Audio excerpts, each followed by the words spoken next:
This happened around 1995 or 1996, nearly 30 years ago, when I was just over 40.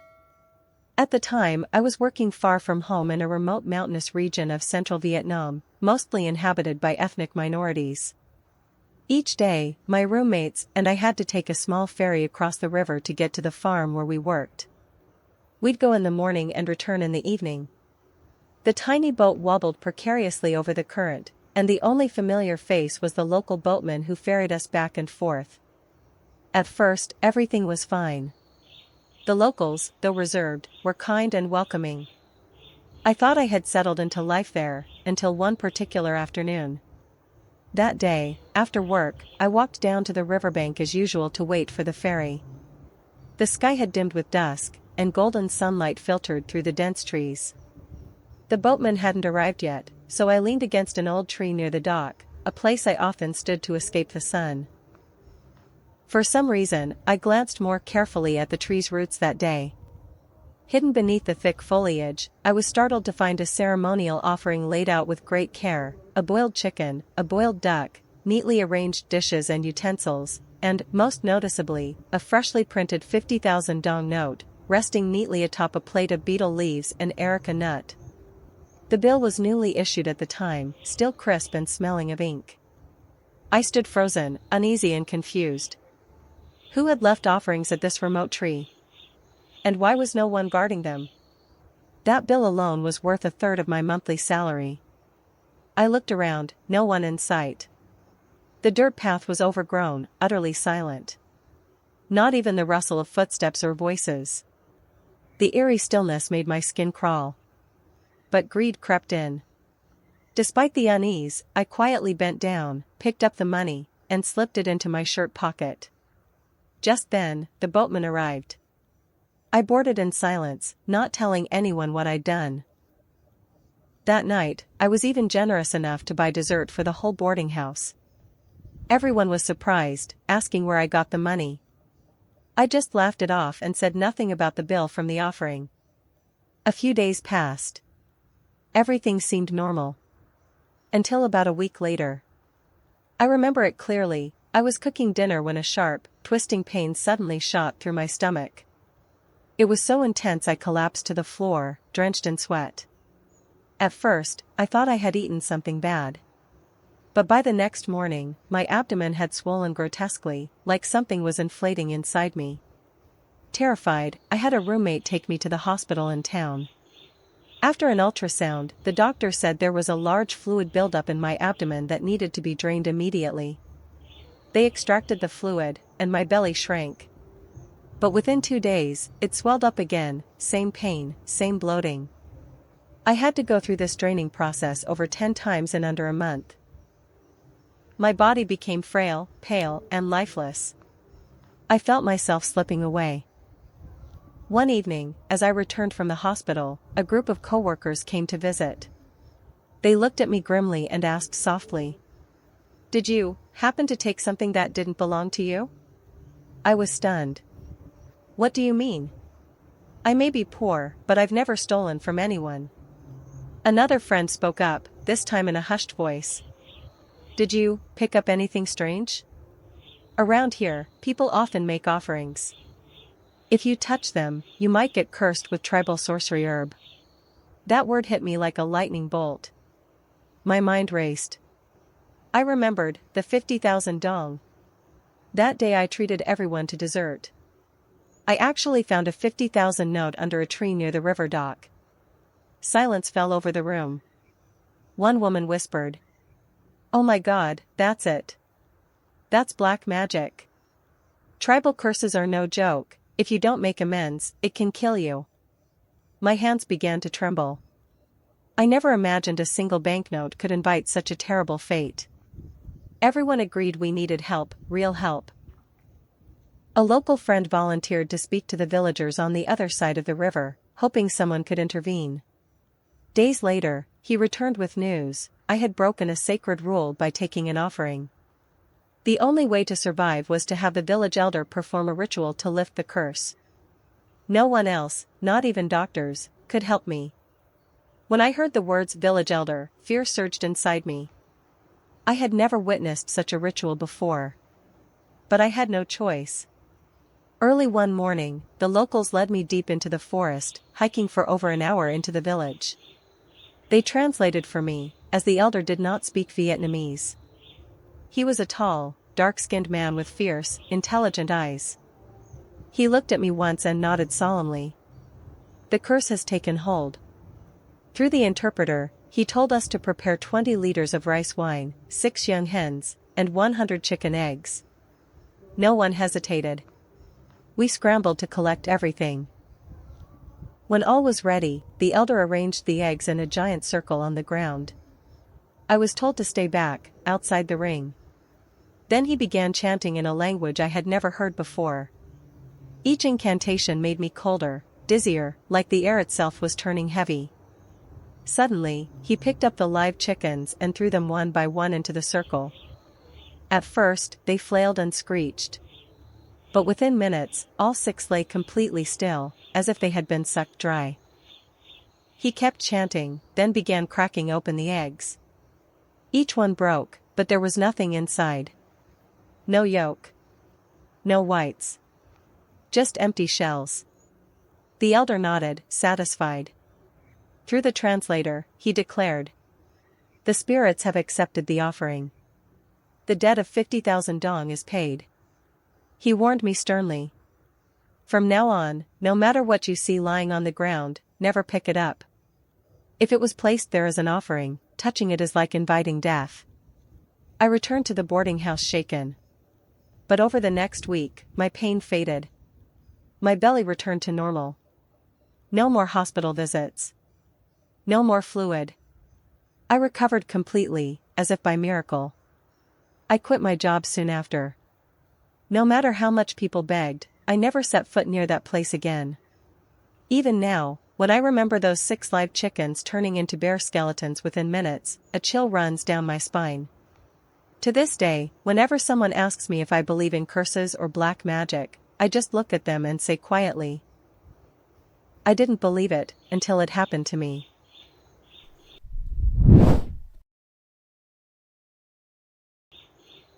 This happened over 10 years ago, but to this day, I still cannot forget that look, the look in Uncle Tan's eyes on the final afternoon of his life.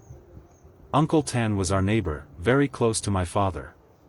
He often came over for drinks, chats, and shared many laughs. He had a wife and a little daughter, barely 2 or 3 years old, just learning to speak, babbling all day long. His family was poor, but warm and kind-hearted. I remember clearly when he rebuilt his small house at the end of our street, brick by brick, with his own sweat and labor. There was one time my father told me that while digging the foundation, Uncle Tan unearthed a small ceramic jar. Instead of keeping it or reburying it, he casually tossed it into the pile of dirt in the yard. It seemed like nothing, a minor detail. But from that day forward, he began to have strange dreams. He confided in my father, many times, that in his dreams, he met an old woman with silver hair, hunched over a cane, her face twisted with anger. And every night, she would ask him the same question. Why did you throw away that jar instead of burying it again?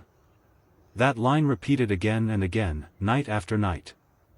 The old woman's eyes, he said, burned through his soul, piercing and full of fury. His wife didn't believe him. She thought it was just fatigue causing bad dreams. Eventually, Uncle Tan stopped mentioning it altogether. Then one day, it happened. That afternoon, the sunlight was soft. I had just returned from school when I saw Uncle Tan lying on the bamboo bed in our house, hands behind his head, staring at the wooden ceiling with a far-off look, like someone deep in thought. He had dropped by after coming back from the market, not going home but stopping at our house instead. My mother noticed the bag of groceries still hanging from his motorbike and joked. "Hey Tan. What's for dinner today, huh? Looks fancy." No one expected the way he replied. He gave a faint smile, eyes distant, and said something that made my mother shudder every time she recalled it. "Just having my last meal, before I go." At the time, she thought he meant he was going away for work, so she didn't press further. But I saw it, the faraway look in his eyes, as if he had already made up his mind. Around dusk, he said goodbye and rode home. That night, just like every other, shouting echoed from their house, another fight between him and his wife. No one paid much attention. They fought often, but always made up. His wife would usually carry their child to a neighbor's house to watch TV and come back later like nothing had happened. But that night, I heard a scream. A bone-chilling scream that tore through the night. His wife's scream. The entire neighborhood rushed over. I followed my parents, heart pounding, not yet knowing what had happened. And then, I saw it. Just behind the door, Uncle Tan was hanging by the neck, swaying slightly. His eyes were rolled back, tongue protruding grotesquely, drool dripping onto the tiled floor. The door wasn't locked, just slightly ajar. Anyone walking by might have caught a glimpse of that horrifying scene. His wife collapsed to the ground, clutching their child, screaming in anguish. Neighbors stood frozen. No one could find the words. No one could understand why someone like him, cheerful, loving, devoted to his daughter, would choose such a death. They said it was likely due to marital problems. But I knew, it wasn't that. I remembered what he told my father. I remembered the look in his eyes that afternoon. I remembered his quiet, chilling goodbye. Just having my last meal, before I go. After the funeral, I asked my father again about the ceramic jar. He just shook his head, voice hoarse. Maybe your Uncle Tan didn't believe. But I think that old woman took him. Some might say it's superstition. But I think differently. Because if a strange woman keeps appearing in your dreams, night after night, asking the same question, wearing the same angry face, it's not just a dream anymore. It's a warning. An omen. A message from the spirit world. Too bad Uncle Tan never listened in time.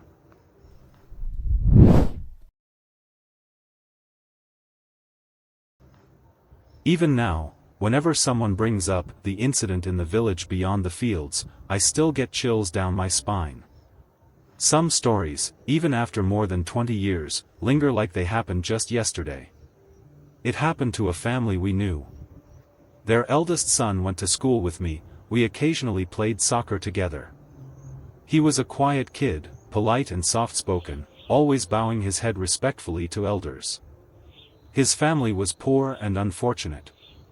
The mother was obsessed with lottery numbers.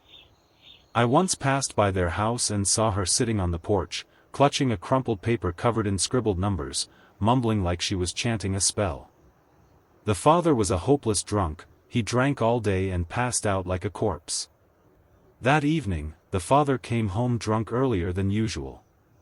Too wasted to even make it inside, he collapsed on the porch, snoring. Inside the house were just the two sons. The older one, about my age, watching TV, and the younger one, around 7, skinny and pale from constant hunger. Later, the mother returned home. According to the older boy, she seemed completely normal. She walked in, called the little one into the bedroom, and told him to go to bed early. Moments later, a blood-curdling scream tore through the house. At first, the older boy thought she was just scolding his brother, so he kept watching TV. But the crying grew louder, more pained, something wasn't right. Sensing something was terribly wrong, he walked toward the bedroom door. And then he saw it. His mother was slashing open his little brother's belly right there on the bed. Blood gushed out in torrents, soaking the old straw mat crimson. He screamed, "God, Mom! What are you doing?" His mother turned to look at him. But those weren't human eyes anymore. They were blood red, blazing with murderous rage. She shrieked and lunged at him with the knife. Terrified, the boy bolted out of the house, screaming for help. "My mom killed my brother. Somebody help. Please." I still remember, it was about 9 p.m. The whole village had fallen quiet for the night, but his screams shattered the silence. Those still awake ran out of their homes. Those already asleep stumbled to their doors. I was standing outside when I saw her chasing her son like a madwoman. But she tripped after a few steps and turned back toward the house. Adults swarmed in, asking what happened. The boy was sobbing uncontrollably. She cut my brother open. No one hesitated. They rushed to the house. What they saw froze them in place. The mother was approaching her unconscious husband, still clutching the blood-soaked knife. If they had been just a few minutes later, another body would have hit the floor. They wrestled her down, but it took 4 or 5 grown men to restrain her. She screamed, thrashed, and snarled like a wild animal. Meanwhile, the father still lay there, completely passed out. Only when they shook him hard did he finally stir, groggy and confused. "What's going on? Why's there so many people?" No one could answer him. The women couldn't bring themselves to enter the bedroom. They stood outside sobbing, already knowing the horror that lay inside. Someone called the police. But before they arrived, something even worse happened.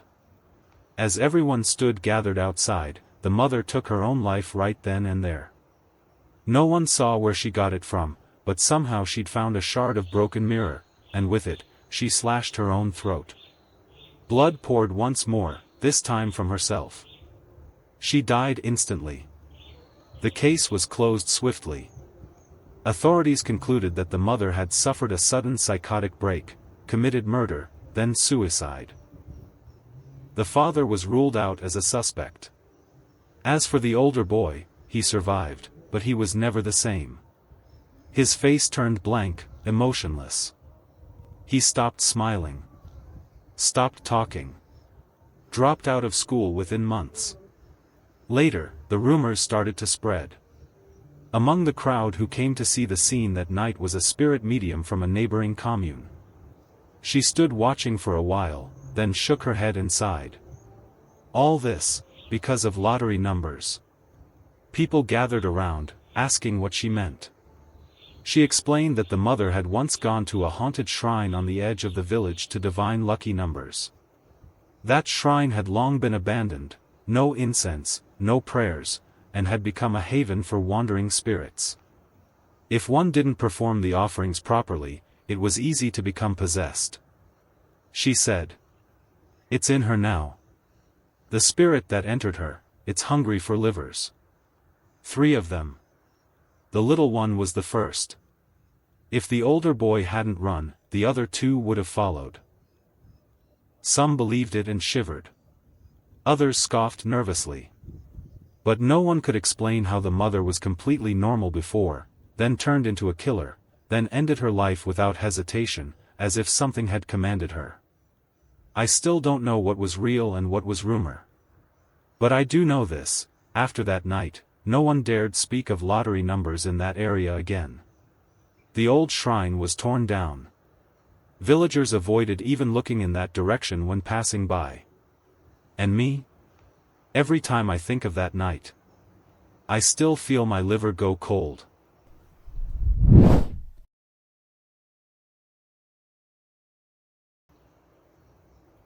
I still remember that night clearly, my mother sitting on the front porch, gently fanning herself with a palm leaf fan, staring out into the dark, endless fields. She sat silently for a long time. Then, she sighed softly and muttered, almost like she was talking to herself. "Last night, I dreamt I died, almost couldn't come back." Her words startled me. I turned and looked at her, half believing, half doubting. But she wasn't joking. She began to tell me the dream, and I listened in silence, not daring to interrupt. She said, "In the dream, I was walking down a strange road. It was narrow, long, and dimly lit. Mist covered everything like kitchen smoke, making it hard to see. Walking beside me was a distant cousin, an old woman who used to make a living collecting scrap. She was pushing an old motorbike loaded with plastic cans, jugs, and all sorts of junk. My mother, exhausted, had said. Good grief, I'm so tired. Let's just ride home already. The cousin turned and replied. Let me take the stuff back first. I'll come back and get you, okay? My mother nodded. But instead of pushing the bike as before, the woman climbed on, started the engine, and zoomed off into the fog. Mom stood there waiting. And waited. But no one came back. Frustrated, she started grumbling about her cousin's obsession with collecting junk. Eventually, tired of waiting, she decided to keep walking. The road grew darker. The surroundings started to feel unreal. After a long while, she saw a stone bridge spanning a small canal. She said the moment she saw it, she felt an overwhelming sense of dread. For no reason she could explain, just the sight of it gave her chills down her spine. Nearby, she noticed a large house with the front door chained shut from the outside. Not far from it was a narrow footpath leading into a pitch-black thicket. Strangely, she felt that if she turned down that path, she'd find someone who might help. Almost as if something was guiding her, she turned and followed it. After walking just a few dozen meters, a small house appeared. Hanging above its door was a weathered sign that read, Free Charity Clinic. She knocked and stepped inside. An older woman in her 50s sat there, expressionless. Her eyes were vacant, her skin deathly pale like it had never known sunlight. My mother politely asked. Excuse me, do you know if there's any ride to Tri-Ton from here? I was supposed to be picked up, but my cousin rode off without me. The woman didn't answer right away. She just stared blankly at my mother, then replied in a voice that sounded like it echoed from the bottom of a well. There's no vehicle from here. At that moment, my mom felt her whole body covered in goosebumps. Then, she glanced toward the corner of the room, and froze. There, swinging gently in a bamboo hammock, was Auntie Ba, an old acquaintance of hers. But the shock wasn't from seeing a familiar face. It was because Auntie Ba had been dead for nearly 10 years. At that moment, my mother forgot that fact entirely. Overcome with emotion, she rushed forward, smiling. Auntie Ba. Do you remember me? It's me, Tuan's wife. Auntie Ba sat up, smiling warmly with the same voice my mom remembered. Of course I remember. You were always good to me. You even helped me with medicine back then. My mother told her how she got lost, asked for directions home. Auntie Ba listened quietly, then said gently. Sweetheart, down here, there are no rides going back. Only then did my mother realize, down here. Where exactly was this place? Auntie Ba turned and called out. Master. Please help my niece return home. She's a good soul. Then, a man dressed in a light blue robe stepped out. He had a kind face and a soft smile. He looked at my mom and said gently. All right. She didn't know why, but she followed him. It felt like something was drawing her forward. But after just a few steps, she suddenly jolted awake. She sat up in the middle of the night, drenched in cold sweat, breathing heavily, heart pounding in her chest. Later, she told me that she'd seen that same stone bridge in many dreams. Always the same bridge, shrouded in mist. And always, just before she stepped onto it, someone familiar who had already passed away would appear and stop her. She had never crossed it. She said maybe, that bridge was the boundary between the living and the dead. Once you crossed it, there was no coming back. After hearing her story, I felt an icy shiver run through my body. Since then, I've believed, some dreams aren't just dreams. Sometimes, we walk right next to death, separated by only a single step. A single, mist-covered bridge. My mother was lucky, she hadn't stepped onto it. Or maybe, someone was holding her back.